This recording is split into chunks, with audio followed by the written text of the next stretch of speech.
The DEC Core sets out to prepare students with the practical skills necessary to be innovators of the future. However, in my experience, we are becoming innovators of the now. The solid interdisciplinary education we are provided with allows students to become leaders and enables those terms to become interchangeable. Students are leaders.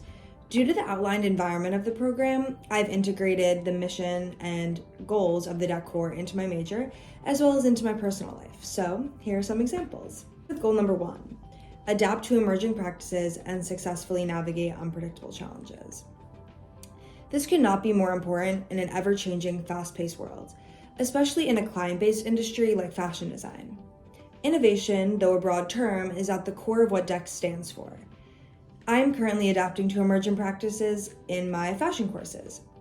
To be able to sew with your hands is one thing, but to be able to design digitally is another. Computers are often unreliable, and this has become very clear while learning Adobe programs such as Photoshop and Illustrator.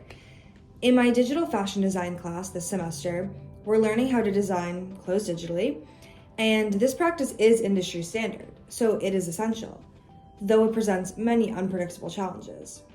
Even though these challenges can be frustrating, it's motivating to know that the skills I am currently learning as a student are the same skills I will soon be practicing in an internship or work setting.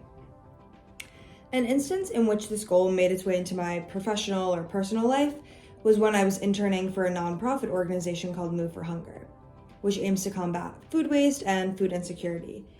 When I was a senior in high school, I took a course in which we learned interview and resume skills in the first half of the year, and then during the second half, we were required to find and complete 200 hours of an internship.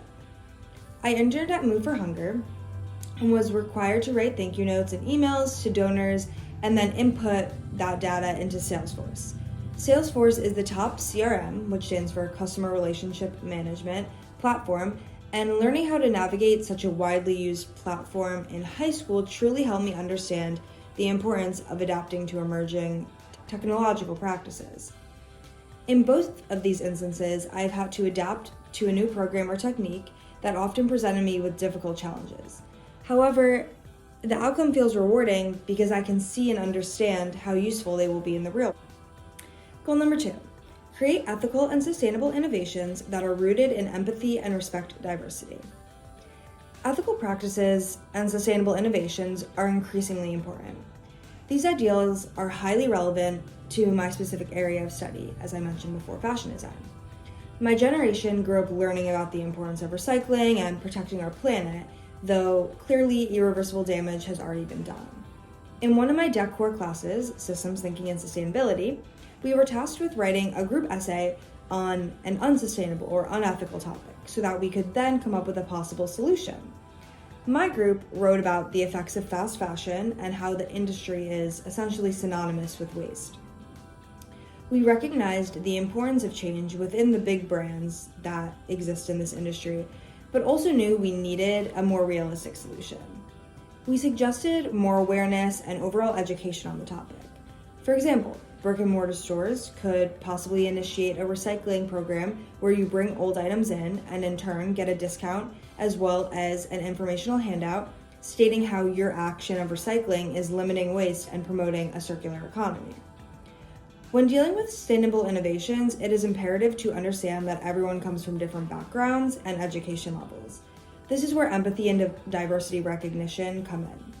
It can sometimes be easy to find a solution, but finding one that works for most of the population is the difficult part. Goal number 3, integrate data and information at different scales to analyze complexity and convey information through multimodal means. This goal reminds me a lot of the work I completed during the other DEC Core class, Finding and Shaping Opportunity. During our semester-long group project, we had to find an opportunity that required a solution and work it through different design processes and business models.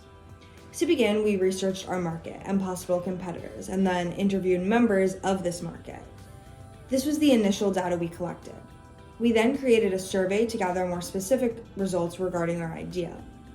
This data allowed us to flesh out certain aspects of, in my case, the website we were creating. The data we got from the survey was shown through graphs and charts. This instance is a very straightforward example of data and conveying information. However, I also learned to integrate data and information in my fashion design research class. This class is typically taken in one's first semester in order to build the necessary foundation needed for the succeeding courses. We did a lot of research pertaining specifically to fashion design and the process of choosing a concept. I learned how to utilize imagery and multimedia responses to understand the different aspects and facets of a topic. For example, when researching famous New York City bands, which was one of my projects, I found fabrics and trims that inspired me, created patterns based off of the images I collected, and also included a factual written portion. These skills can be translated further into trend research. Trend research is the process of identifying and analyzing patterns in data to predict future events. This is something I utilize in most, if not all, of my fashion classes. We typically use a website called WGSN, which is a trend forecasting company. This allows us to see specific statistics and information backing up why a particular trend or style is in. Now for the last goal, goal number 4. Lead collaborative teams in the creation and execution of ideas. Many of the examples I have already shared overlap with this goal. For instance, in systems thinking and sustainability and finding and shaping opportunity, I ensured that my group was all on the same page. I'm a natural born leader, so I enjoy taking initiative when given an assignment or project. However, I also like to make sure everyone is involved so we can capitalize on our strengths and weaknesses. Another collaborative project for which I maintained a leadership role was one I completed during my first semester freshman year in Global Fashion Insight. In this class, we were tasked with a semester-long project in which we created a product from conception to production. I was my team's manufacturer, so I designed and sewed all our products. I worked closely with the CEO of the group to lead the product's creative direction. I came up with the brand name, which was This Old Bag, designed the logo, and offered the ideas for the products we made, which were patchwork denim bags. We sold the bags at the annual Fashion Merchandising and Management pop-up shop at the end of the semester, and my group was the first to sell out. This experience completely fueled my creativity and motivated my desire to lead. Another instance in which I participated in a collaborative team was this past fall in a course called New York Fashion Immersion. There was another semester-long group project. This time, we worked with a New York-based designer named Demarche to develop a brand extension for him. My group and I would meet bi-weekly to work on our fabric board and digital presentation. I spearheaded the social media promotion and marketing aspect of the project. My group focused strongly on Demarche's style to ensure our brand extension and any supplemental ideas we had would line up with his current work. He loved our ideas. Aside from my physical contributions to this project, I helped motivate my team to emphasize their strong suits in order to better execute our idea overall. Working in group and team settings has allowed me to develop my leadership skills. I don't often consider myself the loudest, most boisterous personality in the room.